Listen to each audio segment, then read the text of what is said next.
Hey guys, Pokemon Max here, and today we're doing the Dungeons Mobs mod. Now what the Dungeon Mobs mod does is it basically adds mobs that will be found mostly in your dungeons. So yeah, let's... there we go. Now, let's look at the first mob on our list, which is... hello zombie. This is the Rust Monster. Now what the Rust Monster does, as you can see, he will not be vaguely interested in you. They're usually found in caves and dungeons. They are attracted to metals like iron and gold mostly, and these are not a very hostile unless you have the ores they want on you. In which case they'll attack you for them and eat them before you get back. They will take a lot of damage out of your iron, armor, and tools if you try to attack them. But basically, these guys will actually help you in dungeons, and they'll help you find the iron and gold veils that you would normally miss. So it's not a bad thing that they're there, but it's also bad if you actually, have the iron on you. See. Now, these guys will actually take a lot of damage out of your iron tools and armor whenever they are attacking you. So yeah, and apparently they drop coal. Interesting. Now, next up, we have this Ghoul. Oh, God. I don't know what your face looks like. You look ugly, sir! Now, what the Ghoul is in the essence, Ghoul is another undead thing. Similar to zombies, ghouls are tougher, faster, and more dangerous. When you struck a ghoul, you're almost entirely paralyzed for a few moments. That might be not so bad if there's just one, but if there's more, well, you're probably not going to end so well. Unlike zombies, you won't find these ghouls on the surface. They burn up in sunlight like the zombies. Only found underground, probably near bedrock and 60 stuff. Cool. Yeah. And when you kill them, let's see what they drop. They drop rotten flesh just like a zombie. What a shocker.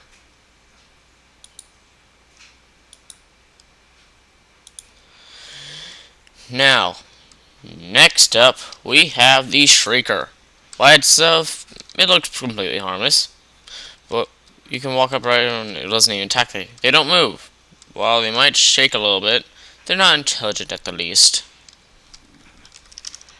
Are you? Yeah, you're not. They're... well, these aren't named iconically. When exposed to light, or when attacked, hopefully this will actually work. Let's turn that up. If we can.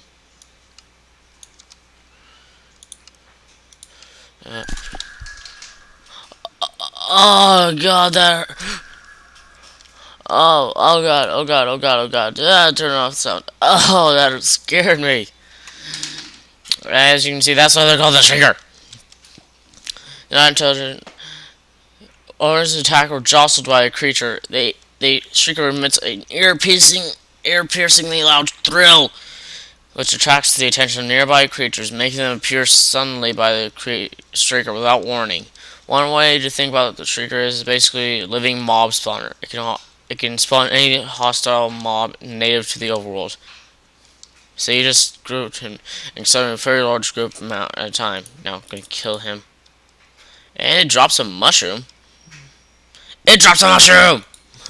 Probably because it looks like a mushroom. Creeper, get away. He's gone. Go. Now, next, we have the Umbra Hulk. And what the Umbra Hulk is big, nasty, and scary. Oh god. Rarely spawning in the depths of the world. This is not a foe to be underestimated with. Fortunately, they are rather slow, as you can probably see right there. Their only weakness but that is their only weakness. They're incredibly tough, ridiculously resilient, and immune to fire.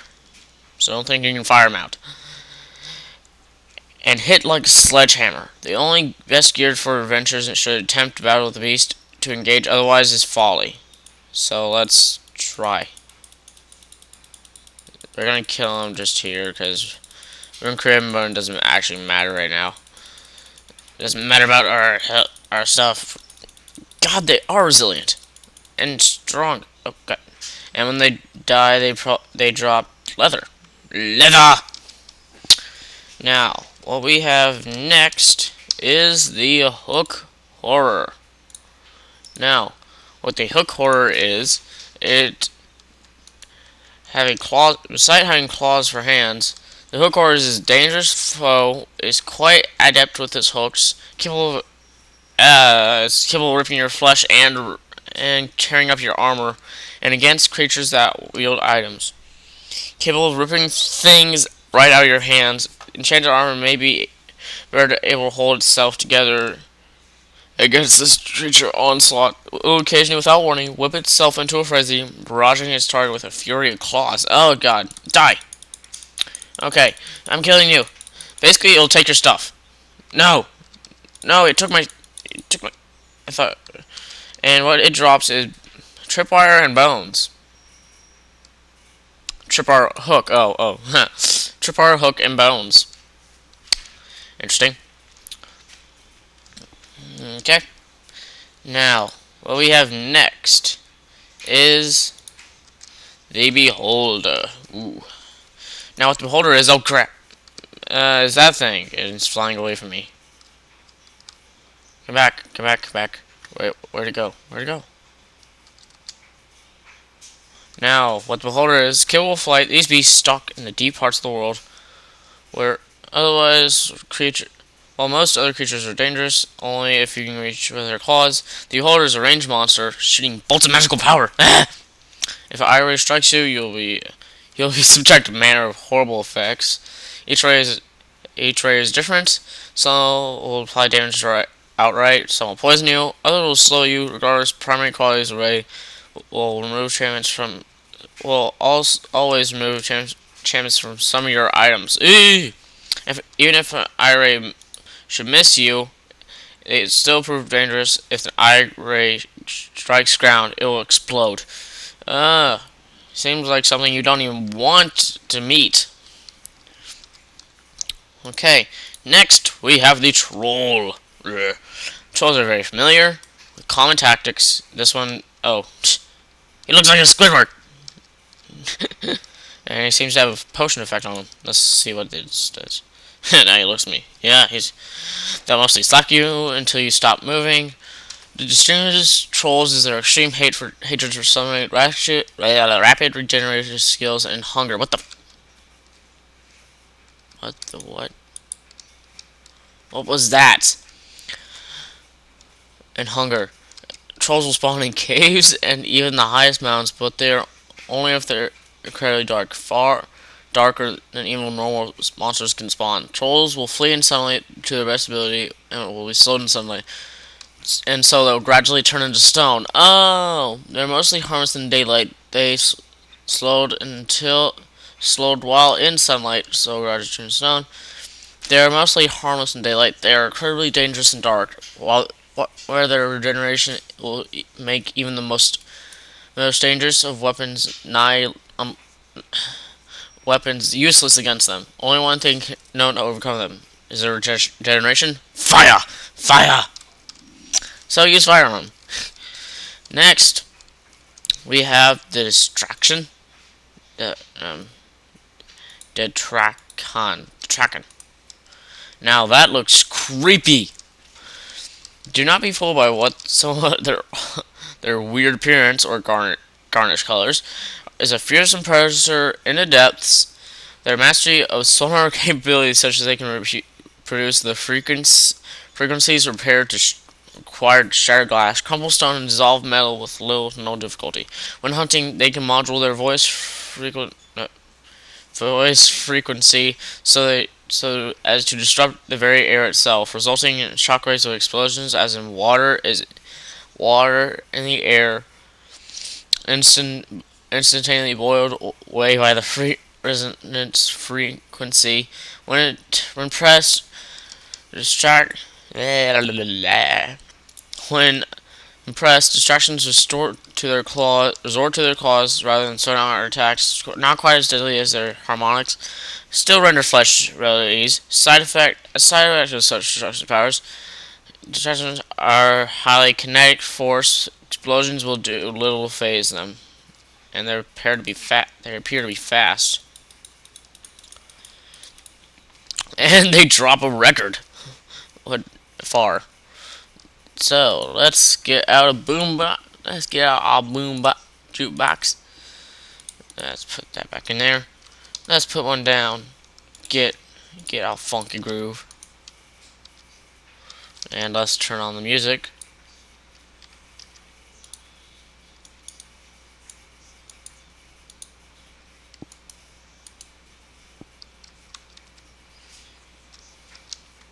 Probably need to turn the sound on.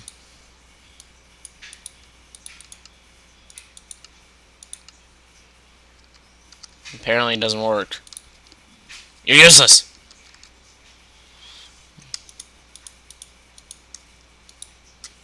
Now let's get these guys back in here. Now, what we have are these guys left. Now, we're going to be looking first at the Cave Fisher. Now, what the Cave Fisher is this this guy. This sort of crab. The Cave Fisher. The Cave Fisher dwells in darkness. Unlike their cousins, the spiders, they do not trend on the surface. While they share the ability to climb, Cave Fishers also support a number of abilities beyond the common spider. These guys will hurl webs at you, ensnaring them, making them easier prey for the fisher to catch. They also have the ability to target enemies from afar and reel them in, hence Cave Fisher. And they have a weird metal clinking noise whenever they're getting hit. And they drop string, and it was a weird noise when he died. Now, next, we have the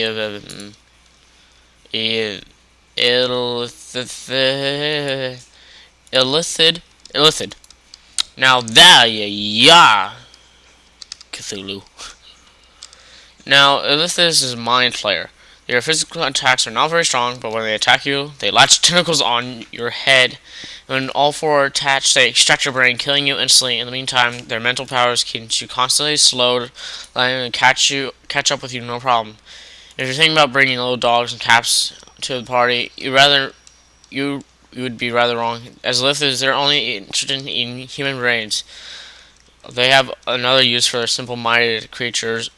As Lithids, turning them into their masters, Lithids will take a few moments before dealing with you, dominate the minds of your animal companions, turn their hide against you. Of course, control of them. Okay, he's making me feel weird. Of course, dominate their minds. And if you kill the Illithid, your animal, your not so faithful friends will turn to your side. Important. Due to the way tamed animals save their data, any animals that are dominated stay in the way if you close the game. Or it'll crash while around the Illithid. This is being worked on. They can't say how long. So, engage Illithids with your pigs along at your own risk, and I'm being poisoned. Get away, die. And he drops a slime ball. I'm being rather slow. I think, yeah, I'm back to normal speed. No tentacles on my head. I wanted to move. Now, next we have the Hellhound. Now, what the Hellhound is the Hellhound. It's a demonic relative of common wolf. Unlike the wolf, however, Hellhounds are malevolent, not interested in being your friend, only spread fire, and should pursue readily by breathing forth burst of flame. Even their bite is enough to set a creature on fire. Hellhounds can be found in overworld, rarely, significantly more common than in the fiery pits of the nether, from whence they spawn. where their natural affinity puts them right at home. God, they're loud. Let's turn that down to 15. Back to game.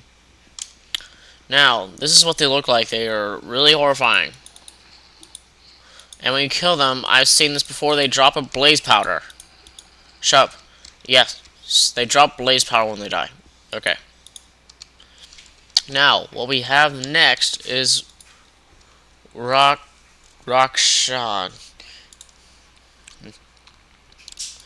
Now, what Raksha is, Rakshasa are unusual creature which deal deep in the darkness in the underworld. Most of these are found underground, just by the way. Okay. They're powerful spellcasters capable of many tricks. They sound like cats. They're purring. Why are there two? What the?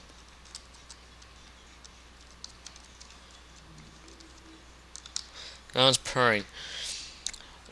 Get along, oh, what the? Get along with lithids. I don't want this.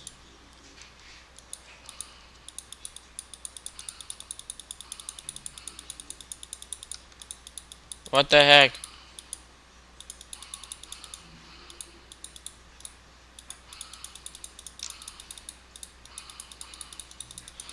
Oh God.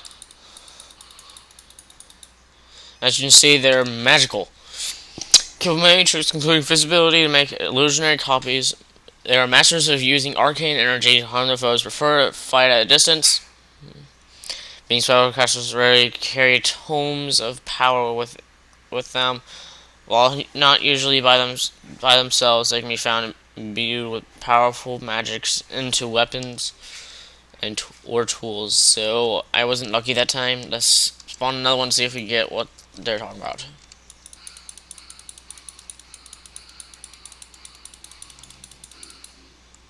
There we go. They usually come along with the book. I got protection 3. I'm still hearing the purring of the monsters. Yeah, there we go. Yeah. What the heck? Oh. Now, what we have next is the Lazaro. Now, Lazaro are lizardmen who wield swords, and I should probably turn to stay. They don't burn sunlight, so they throw dual pair of swords. Never singly. Each pair acts. They always appear in twin pairs, never singly. And I need to turn down the music. Done. Now they're usually in pairs, as you can see here. Never singly. That one's wagging his tail a lot. Wag. Okay. Now they carry a shield-like device, which is quite adept to block stuff. Their ability to work in pairs is badly due to their ability to work. If one is badly injured, they'll flee rather than risk death, allowing the twin to take over fighting while it licks its wounds and recovers. While fleeing, Lazaro comes exceptionally fast. It'll flee even faster if you wound it yet further. Once it is healed, the twin or its twins sees fit to flee, it'll join the fray. So let's kill that one.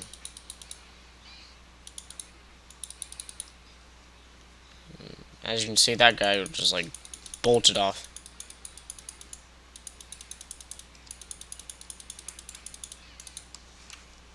That one's dead.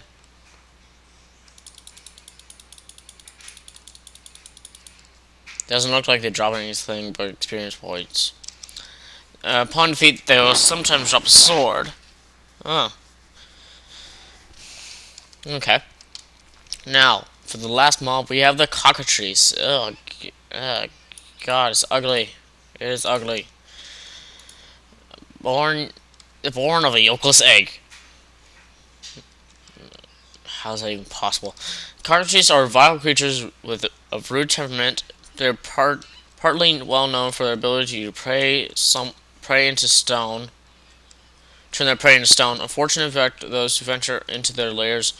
While their body is mostly harmless, they'll always use a champ. One nip will turn you inert stone along with your gear. Of course, you should manage to return the site of your untimely transformation. Perhaps you'll find your petrified self be able to free your items of your past incarnation.